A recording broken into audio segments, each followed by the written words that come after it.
today we're going to talk about the ideal customer, and it may not be who you think it is. And in other terms, we've talked about this as a ideal customer profile, and we're going to get into that and have a good discussion of this because it can be. I don't know. I know you guys ask that question all the time. Once we figure out who what product is or the solution is, or our vision is, okay, who is our customer, and are we asking all the right questions, right? So. Um, we are going to dive into that. Last week or yesterday, we talked about mindset, and that was a great conversation. It was a lot of fun. And check out the YouTube and check out LinkedIn on Startup Science for that resource. And today we asked some questions out there: is who is your ideal customer in 5 words or less? I threw up one. I found that very difficult, actually.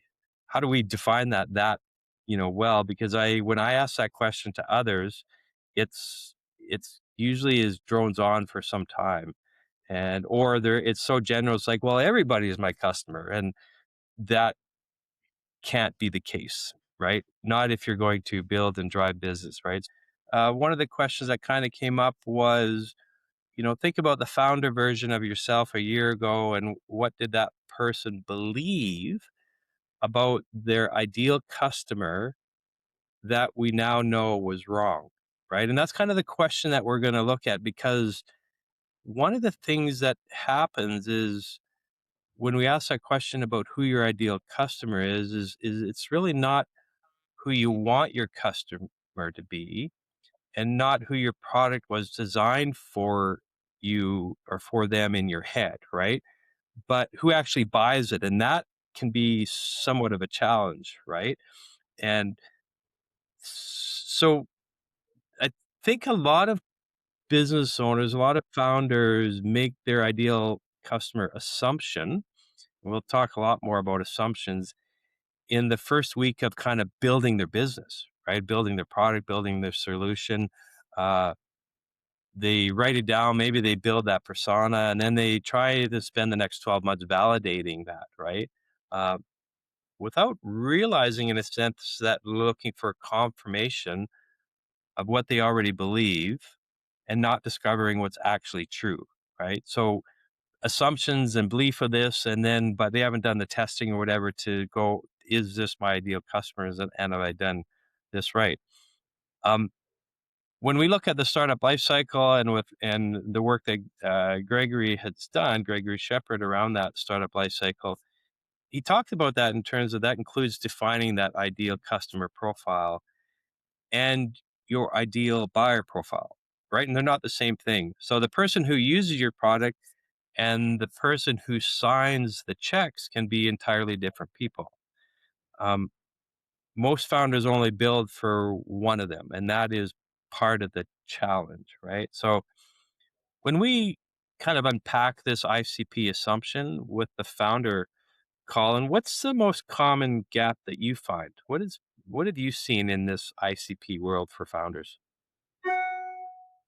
Yeah, there's a couple of things going on here. I mean, a lot of the time when a founder decides to create a solution, it's often, not always, but often from something they see in the world or where it would help them, right? I built a new tool to lift my car because every time I lift my car, it doesn't work. The ones that are out there just frustrate me. So I'm my ideal customer. And so I know it better than anybody. But the problem with that, or the trap with that, is that that's our perspective. And it is maybe even close or accurate, at least. But what we're missing is, getting a more rounded or more perspective from other people noticing it. Like we might say, I'll fix this at any cost. And somebody might say, well, I don't really care about that at $500, but if you can fix it for $50, sure. Right. So there's all these assumptions that go into, well, I'm my ideal client. Right. And so we have to make sure that we round that out with talking to others and finding out when, why, how, who, how much, and all the things that go along with it. And even to your point, we'll get into this, I'm sure, because not only is our ideal client, it's a company that does this as an example, but there are personas and layers to that because one of them signs the checks and one of them makes the decisions and one of them is, the person that's excited about solving the problem. Right? Those are three different personas within the customer, if you will. So, Yeah, no, agreed, and a lot of times we see it by demographics, right, versus behavior and motivation, and I think that's kinda some of the differences, and when we think of that, and even from the ecosystem side, Arthur, in the ICP and, I think we were talking about Gamut yesterday, but in the work that you do with founders as well, what's been some of those assumptions made and the advising that happens, with those guys that you've experienced?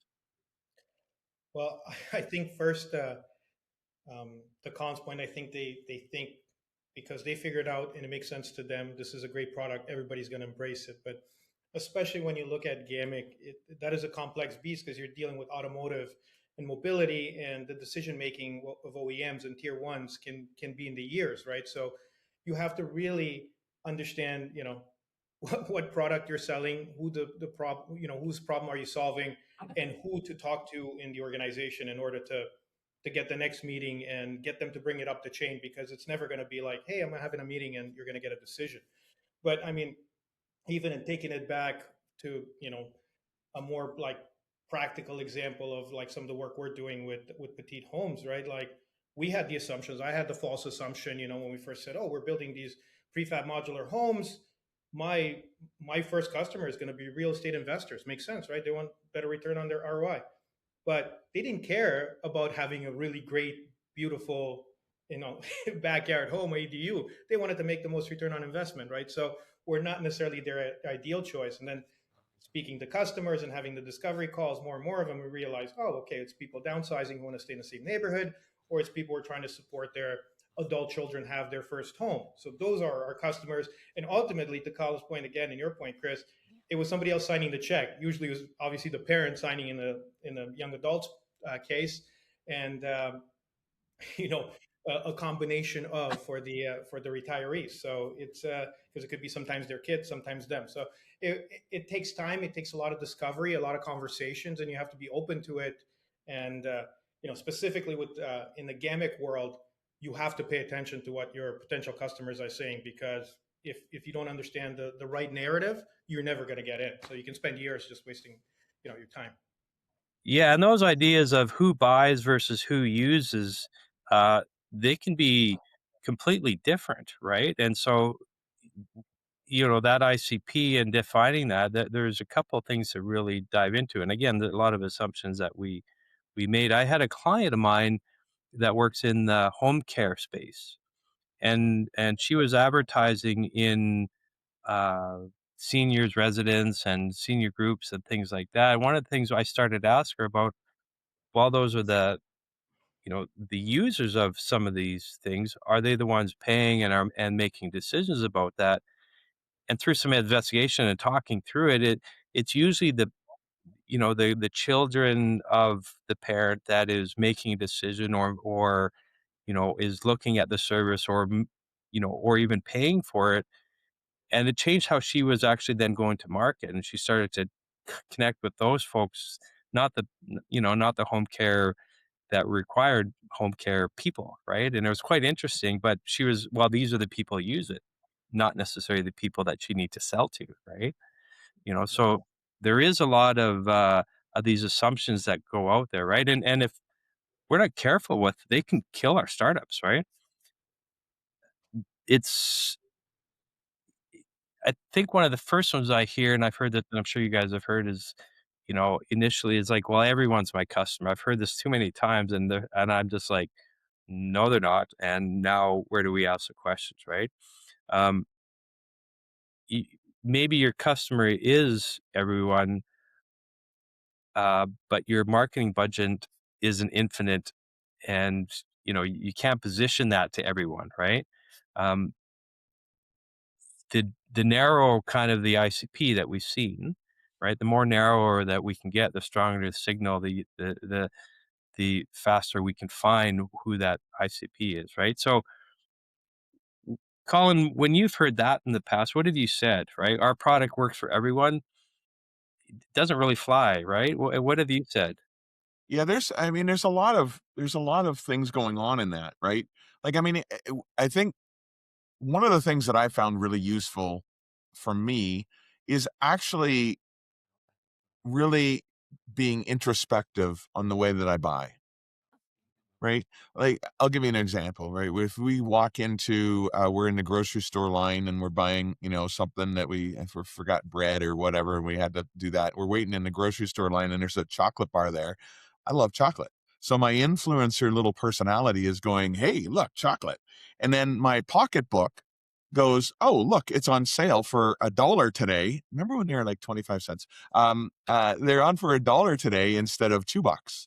I'm like, ooh, right? So now I'm more excited. But then, then my third person going off is the decision maker and goes, dude, you're trying to lose weight. Stop it. Right. And the whole thing gets shot. And so that's part of it. But even deeper than that, or broader than that, maybe, is the reasons why we make the decisions. And I think we're not logical humans. Like, well, there is no such thing necessarily as a logical human. Like, if we all did and operated the way we ought to, we'd all have six-pack abs and be millionaires, right? Like, but we don't, right? We are lazy and emotional and all the things that go with it. And so our buying decisions are based on other things, not just logic, right? They're not just the function. I need a better jack for my car. It's, will it make me look good? Will it make me feel good? Right? Is it the right price? And sometimes it's like, meh, status quo. I'll just stay where I am. It's too much difficulty to go and look or search and find or respond or research or whatever it is. So I think that's what happens. So when people say everyone's my customer, sure, everyone wears shirts and you're going to sell a shirt, right? But you're not going to sell this shirt, Macau. You're not going to sell this shirt to Chris necessarily. I know he likes Macau, but right? It's not just because of the shirt. Each of these guys have different style shirts on. And so just because you're selling shirts doesn't mean everybody's going to buy your shirt, right? Sometimes they're happy with the holy old, concert shirt that they have, and they don't need a new shirt. So there's a lot of things going on there. And I think that's why we have to break that down and not just go, of course, everybody can buy our shirt, but really we want to find out the people who actually will buy our shirt, right? Yeah, will and do, right? Who have you sold it to? I Yeah. think that's the big thing, is right. That's a question to ask. If that's what I've asked in the past, when I'm coaching somebody and that first question comes up, well, everybody's my customer or my product works for everybody, like a shirt. Okay, but tell me the last three customers who paid for that. Let's dive into that one, right? Because that's the pattern we're starting to look for, right? Yeah, or if I could on build on that a little bit. I mean, it's obviously like if you're selling a shirt, that's pretty straightforward, right? Like somebody can buy it. But if you're building a little bit more of a complex device or a system or a process or a service, and it's not really fully baked, then it's harder to get that traction now. But to your point, Chris, who have you talked to? What kind of traction do you have that even demonstrates that, right? Like, have you talked to 100 people to see if that makes sense to them? I think with Arthur and Gamic, I mean, it's great to come up with a new fuel efficient engine, but if nobody actually cares about that engine, and you never talk to anybody about it, I'm going to doubt that you have the ability to make this into a business, right? So there has to be some proof of interest. Yeah, and I think you alluded to it earlier, Colin, because really is the second assumption, that who did you build this for, right? And that is when we're building things, typically it's, well, I built this because I have this problem. So really all my ideal customers look like me, right? Because I've done it for me. And you assume that the person looks like you, has the same problems. Uh, More often they don't, Yeah. right? And another assumption, that maybe the third assumption, is that, you know, my customer is anyone that I can get a meeting with. Yep. Uh, Again, doesn't make any sense, right? Early stage founders, we know, often define their ICP as anyone that says yes, right? And but they may those people that say yes could be just supporting you, and they may not actually need the product, Yeah. right? So in some of the research methodology and some of the stuff that you've done, Arthur, where does those assumptions also play in? Whether they're, you built it for you, or you assume everybody is, or you've met somebody that's bought your product, but you haven't done any of that. Where do you take it? So this is a really interesting question, especially from the ecosystem perspective. And I'm mostly going to obviously reference Canada. That's where I did my research, but I looked at incubator ecosystems globally. So most of them face similar challenges.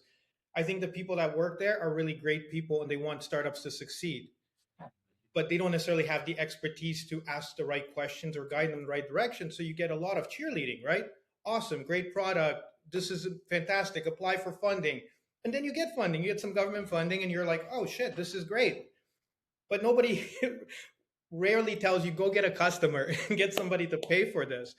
And I remember talking to one of the people in my research, and she was like telling me about this fantastic product. It was hydroponics, and they're building these things for farmers to have the whole ecosystem with the fish and this and that. And I said, well, how many have you sold? She's like, none. Farmers don't want our product. I'm like, so you spent 2 years building this thing. It's crazy. And she had all kinds of funding, probably 150, 200 grand. And the sad part of this is taxpayer money, and we're taking a great entrepreneur potentially and sending them in the wrong direction. And when I asked her at the end of the interview, I'm like, okay, what happens next? She's like, oh, I'm taking a job. I'm never doing this again, which broke my heart because I'm like, you're a great entrepreneur. You built something, you tested it, you got funding.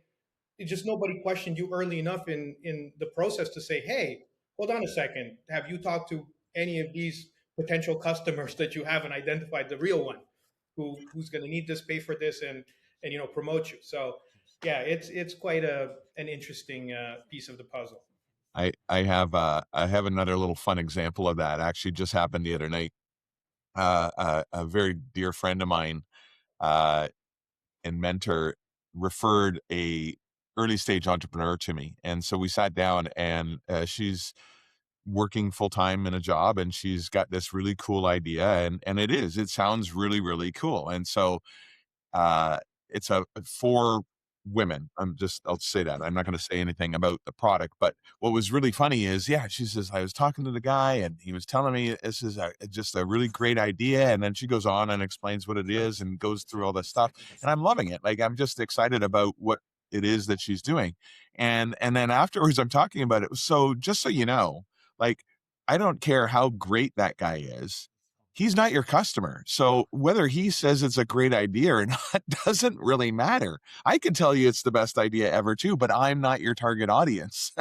So, it's like the last time I checked, he doesn't deal with these products. why why would you think you care if he likes it or not?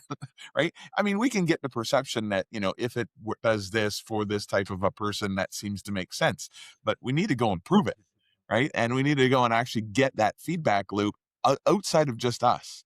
And that's where I think the traction really starts to hit, right? I mean, we've seen it as well. I mean, just to kind of bounce off of that, even sometimes the product isn't always used in the way it's supposed to be used, right? I mean, I don't want to embarrass myself by saying I've, sometimes used a wrench as a hammer, right? Or whatever, right? So that's a bad example. But even if you think of things like Rogaine or Post-it notes, right? Those are things that were trying to be a product somewhere else and they just didn't work. Or they didn't work as well, or they found out that there was a whole other uh, uh, line of business that would make them money, right? So get out and experiment. That's, I think, the big message here is go out and talk to the audience and see what the feedback is.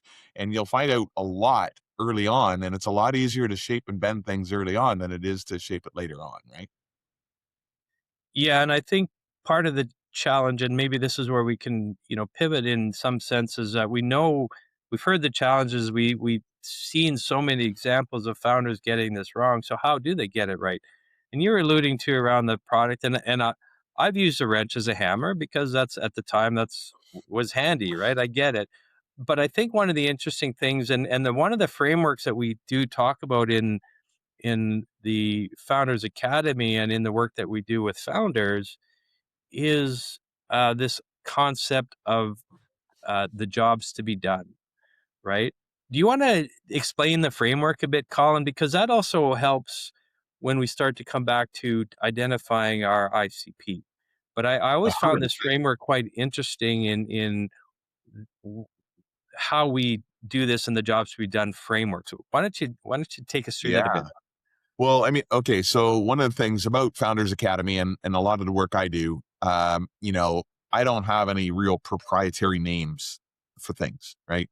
I just use what's on the internet. Like, I mean, I've been around enough entrepreneurs to see what they talk about and how they talk about things. And so I want to make sure that if there's a tool out there that we can talk about or a framework like this that we can talk about, that you can go and punch it into the internet, Google later, and it'll tell you some description of what it is and why it works. So, uh, same last name, Clayton Christensen out of Harvard, genius guy, developed this idea called jobs to be done. And what it is we hire something to do a job for us. And my example is, you know, I need glasses. Arthur doesn't have glasses. I don't know if he has contacts on, but Arthur doesn't need glasses. Chris and I need glasses. So right out of the gate, Arthur's not your client if you're selling glasses, right? So there's a functional job that gets us in the ballpark of solving the problem. So the jobs to be done is I'm hiring these glasses to do a job for me. If I don't need glasses, I'm not going to hire a pair of glasses, right?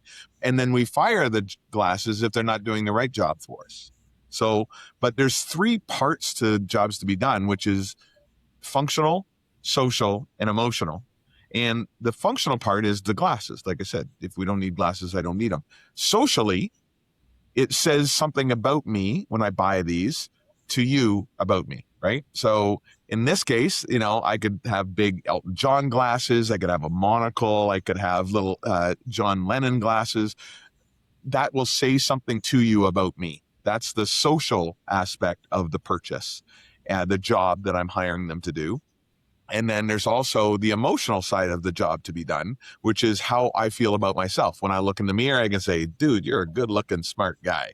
Right. And that's how I'm doing it. Right. Do these glasses make my butt look fat? Right. Right. That's a real thing that we do as humans when we're going through and trying to make a decision about a product. So we as entrepreneurs or founders often focus on the functional. And that goes back to that whole logical idea. We're not that logical. We're dealing with the social and the emotional. And if you look at social for another second, if anybody's ever heard the term, no one's ever been fired for hiring IBM, right? And that's a social statement, right? It's a social statement. I'm not going to get fired, and I'm going to protect myself emotionally from losing my job if I bring IBM in to solve a problem. So, and this wasn't an ad for IBM. It's just a saying that was built on that. But functional, social, and emotional are the three parts of a job to be in. And there's another aspect there with status quo, but we can come to that, I'm sure, later. But that's the jobs to be done framework. Clayton Christensen, go and look. There's a great workshop that he does. It's just even a 4-minute video on milkshakes. They're figuring out why people were buying milkshakes at 7 a.m. Right. And it turns out that there was a job to be done that the milkshake was perfectly designed for, and where a sandwich or a bagel or other things weren't. Right. So it's just kind of cool when you start looking at the customer profile from a job to be done rather than some solution, because it's not just that simple. Yeah, and I think the concept's cool. When we started thinking about it, now I look at things and going, why am I hiring, you know, this coffee right now, right? I need some Exactly. energy. I'm on the road for a while. I need something to, have in my hand, you know, uh, things like that, or chocolate or my cow, right? And things like that. But when you start thinking in those terms of what am I hiring this thing to do, it changes how you look at a lot of different things. And so it's an important concept because it also then starts to define back to our ICP, right? And we kind of try to go working backwards from there is going, okay, so you know, who are the people that what job are they hiring this for and what I'm doing? But then when we look at our ICP and if we've generated some revenue or somebody's bought in some of your products, it's it's then who are those people? What are your best, so this is kind of step one. How do we understand to start to define our ICP better, right? Best customers, who paid the fastest, who complained the least, who referred the most, who stayed the longest, what do they have in common? What is that pattern that we're looking for the ICP, right? To Yeah. define it. The second one is really who didn't buy it. Like, what are the deals that we lost? Who said no and why, right?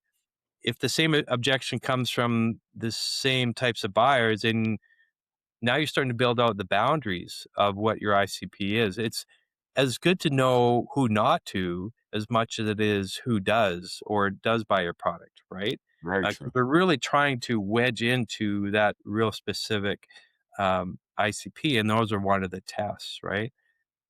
The other side then is being able to write it down, not just describe it, because we get lost in the lingo and things like that, but that should be part of any documentation, right? When you're building your business plan, that should be on the first page. Who describe it? It's got to be out in front of people and talk about it, right? Um, if you are talking with people and they don't recognize themselves immediately, um, either it's not specific enough or that's not your customer. And so you're always back to your point, uh, testing and looking at that, right? So a question for you guys then too, as one, do you agree with that? And did I miss anything? Two, um, one of the questions is how long should the ICP discovery process actually take? Because sometimes I see people take a day or months, uh, and then they never ship anything, right? But so two questions for you guys. Arthur, you start. Did I miss anything there?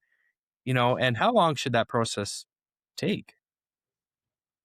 No, no, I think that you definitely covered it, and just a couple of things to echo in terms of like how people make decisions, and it's really we decide emotionally, and then we we justify it rationally and say this is why we did it logically, right? But most of the time we make decisions, and to the whole you know what the customer needs out of it, like we're not selling homes, I'm selling peace of mind, I'm selling independence, right? I'm selling, that's the emotion I'm going after, right? Also the social, like, oh, you got your own place for a young person, or for somebody who is downsizing, oh, you got to stay in your whole neighborhood and keep your friends, right? Like that's what I'm selling. It's not simply a house, right? It has a purpose, and you have to really get down to that and understand, right? Like our job is to help entrepreneurs succeed, right? Like we're not necessarily solving their direct, we're coaching them to achieve whatever they set out to achieve. And I think on the discovery of the ICP process, I think it really depends, because I've seen some really long cycles legitimately in Gamic because the type of product it was, and really understanding, because sometimes you're solving a problem that the timing isn't right there, or maybe your solution answers another problem that an OEM or tier one has that you haven't thought of, because you're like, oh, I want to tackle this bigger dragon, but they're like, hey, start with this little, so there's a company that's basically creating a new set of brakes, right? That do not rely. It's not. It's frictionless, etc. It works great with electric cars, but they realize that they're going to have to go after the retardant market first, because that's an easier, lean in versus like, hey, we're going to replace the entire braking system on cars when you're a startup. So, again, I think that may take months to potentially years, but if I'm selling cookies, super easy. Go to the mall, hand them out, and take some surveys. Right? You can find out pretty quickly whether you got a good product or not. True. Yeah, I would agree with that. I mean, yeah, to say how long it takes, it's I define it pretty straightforward. Until you have product market fit, keep searching for product market fit, and then once you have product market fit, improve product market fit. Right. So how long does that take? Dunno. As long as it needs to, and depending on the thing of the product. But I would say from day one, be out there talking to your customer or potential customers, and you will find out boatloads more than you think you will. Some people are nervous about sharing an idea before it's kind of fully baked, but honestly, like, I've mentored about 2,500 companies, and I think I've seen 2 ideas stolen, and one of them was a lousy one. And I mean, I wouldn't worry about it. Most people don't have the motivation and the drive that you do, and maybe not even the resources or the possibilities for you to be able to that you do to carry it out. So socialize it. And guess what? You're going to need help anyway. So find other collaborators and people and share your ideas big and wide and broad, and get it out there and start talking and figuring out, build a following, right? If you build a following where you're just getting names on lists and, oh, cool, magnetic braking or whatever it might be. That was the first thing that went into my mind when you said it. Whatever it is that is thing in it. Okay, I'm going to start taking names, of people that I could put on a list. And even Greg talks about it in the book, Startup Lifecycle as well, which is building a user advisory group, right? A buyer advisor group, the people that would want this product, get them together. It's like a focus group, but way better, right? And it's yours and you can personalize it and talk about it. So that's the first thing I would say. And then the other part is, did you miss anything? Not necessarily, but I think you started alluding to this, and I don't know if we're going to go there anyway, but ABC clients, I would say. And I have a really good example of that, right? ABC clients is how I classify clients, right? So this is an A client, right? This is a B client. This is a C client. And very briefly, an A client is somebody that you love and they get you and they love you and they give you feedback and they see you more as a partner. C clients are friggin' fire them right now. Like they're wasting your time and money and taking up space and just causing problems. Introduce them to your competitor, honestly. Like they're going to, that's probably the best thing. And then a B is somebody that's probably new, or they're just hanging in there and doing okay and stuff like that. But maybe they're trending towards an A or trending towards a C. So just watch that and make sure, but be very crystal clear about what they are, right? Define what an A is, define what a B, what a C is for you, not for me, for you. And then the other thing is, like I was working with a huge, rapidly growing company, and they had a boatload of customers. They're just onboarding people constantly, like really doing a great job of onboarding customers. But when we started looking, they're like, yeah, my margins suck. There's no margin here at all. We need to figure out how to do this. And I started looking at them. I defined the ABC clients, or worked with them to define that. And I'm like, you've got all C clients, right? And they're really easy to onboard. Right? They're onboarding, but they're arguing about prices every day. They're all this kind of stuff. And they said they had a few A's. I said, who's your A clients? And they described them. And I said, so what's the attributes about them? And they described that. And I'm like, what's your margin on it? And it was like triple what their C's were. Triple the margin. I'm like, okay, isn't it worth it to take a little bit longer time in the funnel, get them into an A, define them and kick out the C's and make 3 times the margin? Because the thing that they needed to get proper investment was to have the margin. They needed to have the margin because in their space, nobody's used to making margin because they're all dealing with C's, right? If they could go with A's, they would make a big difference in their investability and their success and all that kind of stuff. So that's another part of, talking about customers, right? Well, and I agree. And I think the idea of really defining then that ICP, because one of the things you mentioned, Colin, was, people that want your product in it. What I would say is, and even as or more important, that they're willing to pay for it. And that's, a big, because everybody could want something, but, I'd love to be, rocking around in a Lambo, but am I willing to pay for one? No. Right. So this is an important aspect of really diving into ICP. Now, when we think of ICP and generating that, and we've mentioned profile and persona, and there's 2 things that kind of come up. One is the company that would buy your stuff, important.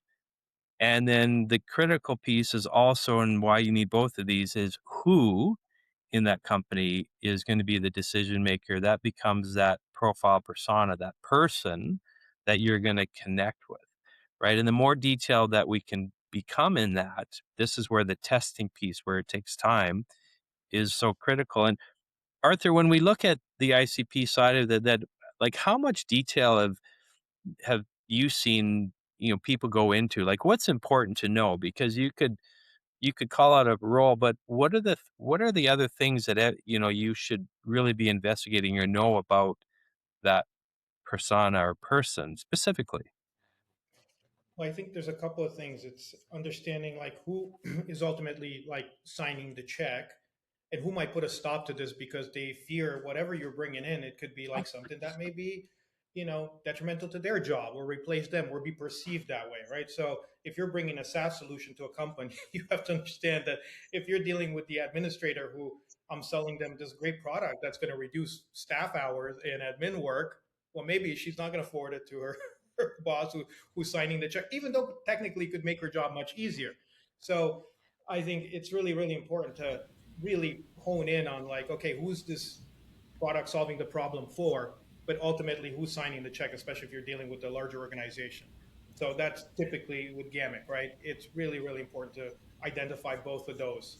Again, if you're, you know, smaller scale or dealing directly to consumer, that's generally a little bit simpler and more straightforward. But again, to your point, like who's paying for the retirement home? Same thing, they might be paying for the ADU, right? It might not be the final user, right? So certainly in my case with the young adults, it's the parents paying for the home, not the not the kids. So it takes time to understand that, and you got to just keep having the conversations. And I think you made a critical point. It's just like jot down everything. Once you have a meeting with the client, either record it. Nowadays we have all the tools necessary if you're having a Zoom, so ask for permission obviously, but record the conversation, then go through it. Or if not, journal the main points of the discussion.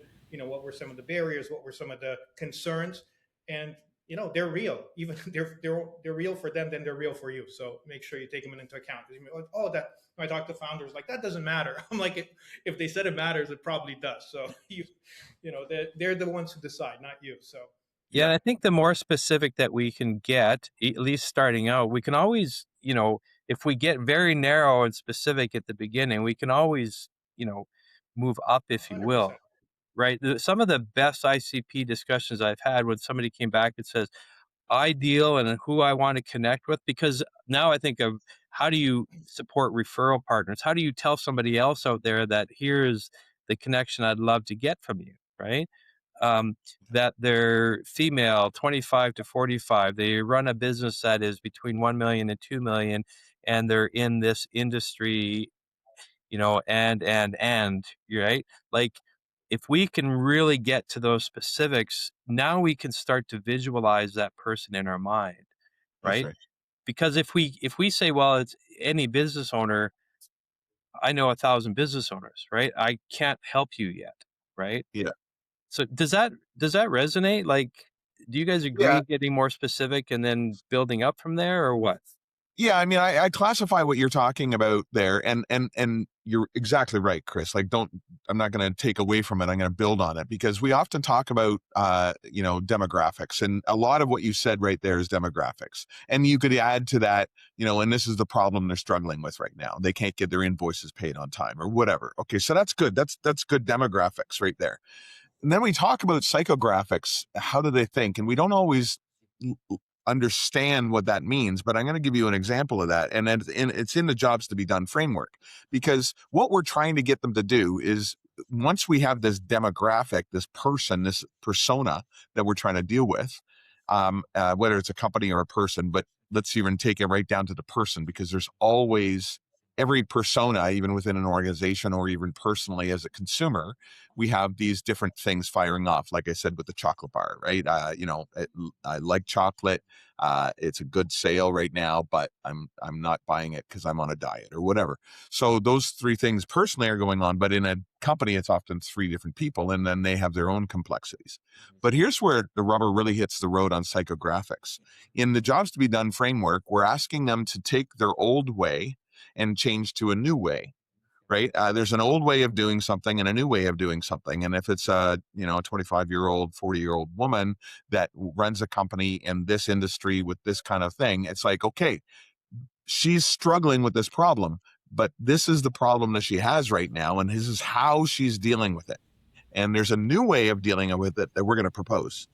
And what happens is, though, there is 4 components at least that really, really trigger that when that happens. One is, I hate the old way. It's freaking driving me nuts. Like, that's where they started pounding something into the keyboard looking for you, right? They're like, this is burning my butt. I hate this problem. And so that's the frustration with the old way. And then there's a potential excitement around the new way, right? It's like, ooh, this looks like it could do it. this looks like it could solve this problem for me. So I want to talk to these people, right? And so there's that kind of excitement. So a frustration pushes them away from, pulls them towards a new solution. And then it also, the new excitement of the new thing pulls them towards the new solution as well. But there's two other triggers that are detracting from that. One is all the anxieties that go around that new way. Is it going to be too much? Does it work for me? Is it customizable? Is it going to do what I want it to do? Can it fit in with my other systems? Blah, blah, blah, blah, blah, blah, blah. There's anxiety around that. And then there's also, yeah, but this is the way we've always done it, right? We're used to doing it this way. I know this tool. I don't have to learn anything. Let's just keep doing it this way. Even though it's frustrating and I'm excited about a new thing, the anxieties are a little bit, but man, I'm so used to doing it this way. I don't want to change. We've all seen things like that. And so to me, that's the psychographics. That's actually a really good demonstration of psychographics. Just because it makes sense to move to the new way doesn't mean that they're automatically going to do that, because they're just used to doing it the old way. Right. Yeah. So we No. have to, as founders, come up against that. We have to address each one of those. And so if you're going to get the details, it's not just about the demographics, it's about all of these things. That why are they frustrated? What things are they saying? Can we use language that they use to capture the frustration that they have, to capture the excitement that they have about the new thing, to capture their anxieties, and to capture their status quo, right? Then we can start writing that down. Yeah, and I think, in a word is like, what are they feeling as well? Where are they? But what are they feeling? Because people make, for the most part, if products are the same, the decision they're going to make is based an emotional decision, not, features and benefits, given that they're the same features and benefits. Now it's going to be about how do you, as, the founder, the owner of that business, connect with them, and how do you make them feel differently or better? Do you understand what they're feeling, right? Yeah, Yeah. such an important piece. So can we And I think describe that in our ICP? So go ahead, Arthur. yeah, I was going to say at our core, all of us want to be understood, right?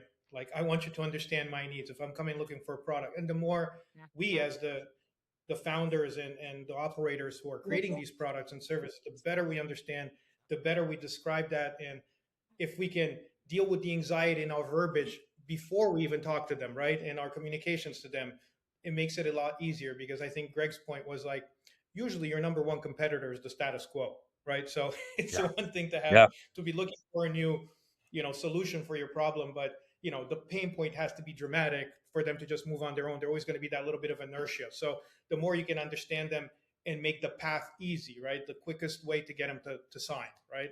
So I think that's why it's so critical to capture all the information about them and truly listen to them and how they talk and how they express their fears and their anxieties and their excitement, and how do they describe the problem. And then when you pitch them, it just feels like the right fit. It's like, oh my god, I've been waiting for you all my life.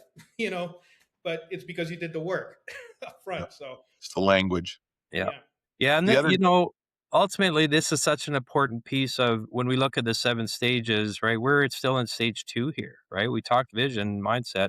We're in the product phase here because we still need to test all this, not on the product, but then who is that ICP? When we look at the summer cohort coming up starting June 8th, this will probably come up in week 2 or 3 as we get through mindset and vision and the product you're trying to develop. This is such an important piece.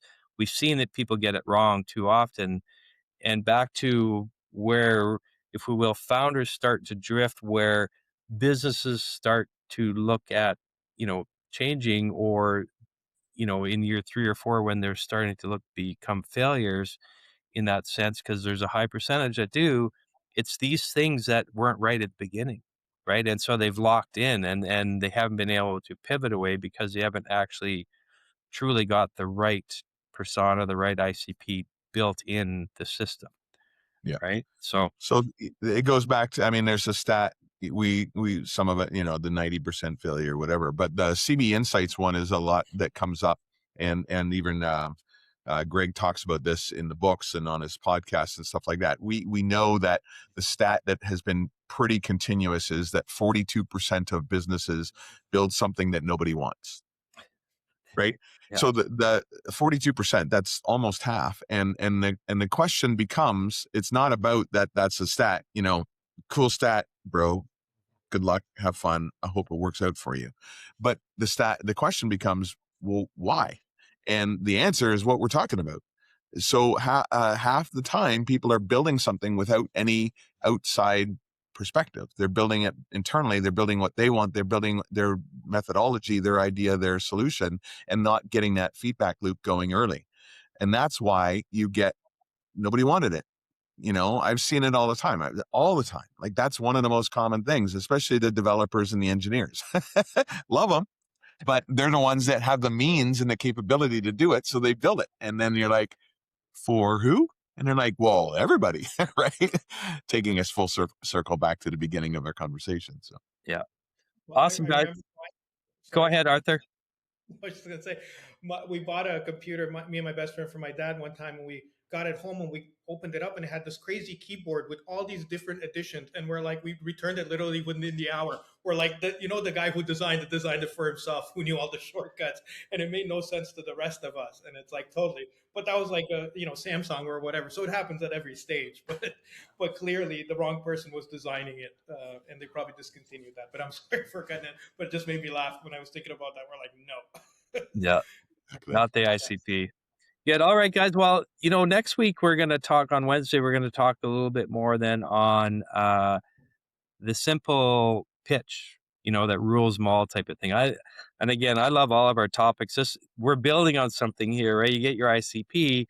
With that, now we start to know how we're going to pitch that person, that really specific. And again, there is a framework. And this is a challenge. And why we're here really is that 97% of business owners are trying to build a business without any type of roadmap, right? They're doing it and they're building it. And man, oh man, if we can support that, what the life cycle, the startup life cycle that Gregory's done, Gregory Shepard with startup science and the things we're building there. I mean, this is all about how can we create and support a bit more of a roadmap, and that is in a sense of a structure in which to find better and more success with business owners, that when you get into year 3, that you have, we won't say guaranteed success, but you've done all the right things early on.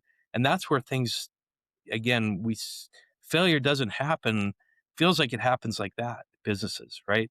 But it doesn't. It's actually the causes and the indicators start really early, but we get to a point where we don't even know that yet. And so that's what we're building on, right? And so our Founders Academy and the summer stuff we're going to work on, and next week we'll touch on the pitch. That'll be a lot of fun. So thanks, guys. Any other comments before we on ICP before we let folks get on with their day? Arthur, I'll or say go one ahead, other Colin. thing. Yeah, there's a thing called that Greg often refers to as BANT as well. Just another little framework that you could use, an acronym, which is budget, authority, need, and timing. Right. And that's just kind of an interesting one, from looking at, do they have the budget for it? Do they have the authority to make the decision about it? Do they have the need for it even? And timing. We went deeper than this, but I think this is kind of a fun little just check box. And there's a number of tools, even the, what's it called actually? The emotional, what is it? It's something like getting into the emotions, right? What do they see? What do they hear? What circles are they in, right? Chris, you do things on that, is talking about the circles. Where are they going and hanging out? Like, these are a lot of ways that we can dig in and talk about it. And we talk about all these frameworks in our cohort. So, just getting in and having some of those resources, but looking at it a lot deeper, really, really important. So. Yeah, good. Thanks, The Colin. last thing I'll say is just have the conversations and truly listen.